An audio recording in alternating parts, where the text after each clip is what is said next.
OpenAI created quite a stir with its new text-to-video model, Sora, which I'll showcase for you today.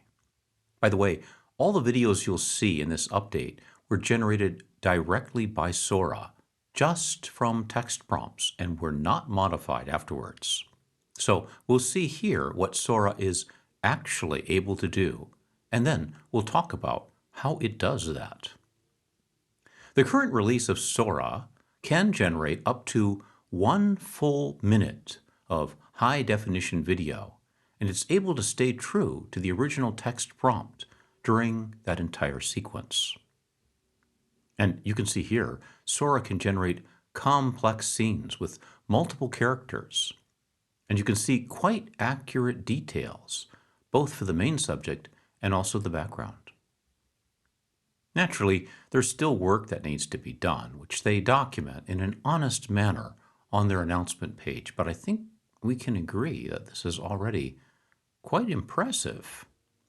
In fact, you can see here it's so good that filmmaker Tyler Perry decided to scrap an $800 million expansion of his 330-acre film studio after he saw the demo that you're seeing right now. Perry was later quoted as saying, "If I want snow, all I have to do is write a text prompt. If I want a scene on the moon, it's text." How does Sora do this?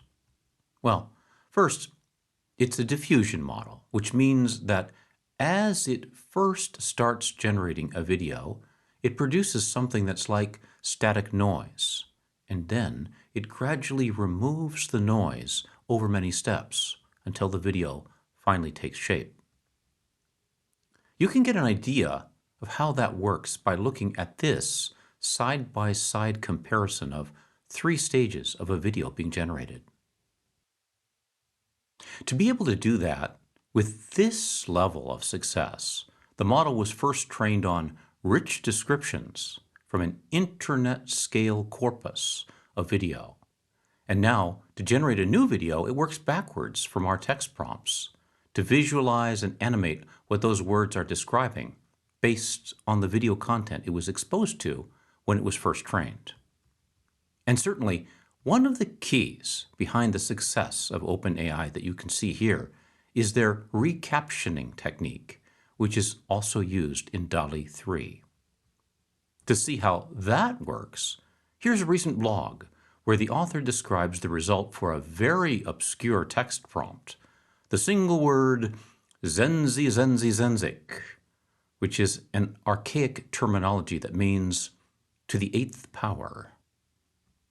Midjourney, which is a very strong competitor to DALL-E 3, has no earthly idea what that means.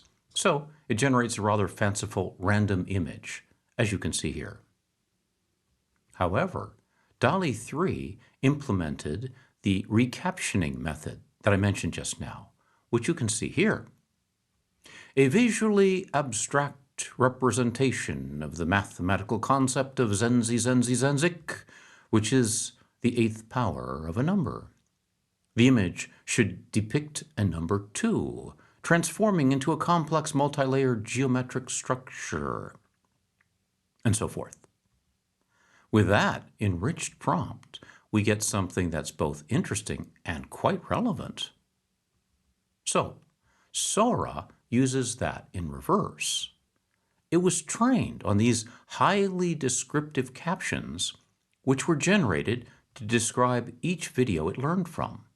And that training helps the model to produce videos that do a very good job of inferring the intent of our text prompts. Let's take a prompt example. An extreme close-up of a gray-haired man with a beard in his 60s. He is deep in thought, pondering the history of the universe as he sits at a cafe in Paris. His eyes focus on people off-screen as they walk, as he sits mostly motionless. He is dressed in a wool suit coat with button-down shirt. He wears a brown beret and glasses and has a very professorial appearance. At the end, he offers a subtle, closed-mouth smile, as if he found the answer to the mystery of life. The lighting is very cinematic, with golden light and the Parisian streets and city in the background. Depth of field, cinematic 35mm film. Pretty good, huh? Or the prompt can be as simple as this: a Chinese Lunar New Year celebration video with Chinese dragon. Well done. And as we saw with the moon sequence, the prompt certainly need not be something that the model would have explicitly been trained on. Here's an interesting concept. The camera rotates around a large stack of vintage televisions, all showing different programs: 1950s sci-fi movies, horror movies, news, static, a 1970s sitcom, etc., set inside a large New York museum gallery. By the way, did you notice the word etc.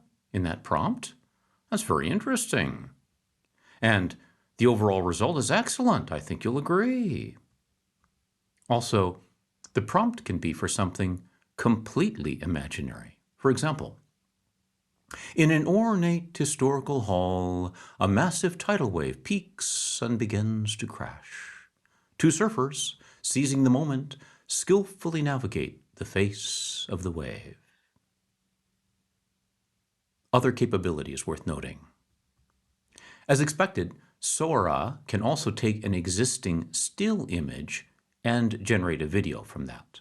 In other words, animate the image, which it does better than I've seen in some other models. Another key achievement is 3D consistency. You can see here that Sora is able to generate videos that have dynamic camera motion, and yet the people and scene elements move consistently within that shifting three-dimensional space, which is not a trivial achievement. Also, Sora has solved how to ensure that characters and visual style persist across shots, even if they go out of view temporarily, which is actually a very difficult technical achievement. That wasn't possible before. Look at this. One last point. The dev team made a decision early on to sample video in multiple formats, including widescreen 1920 by 1080, as well as widescreen vertical videos and everything else in between.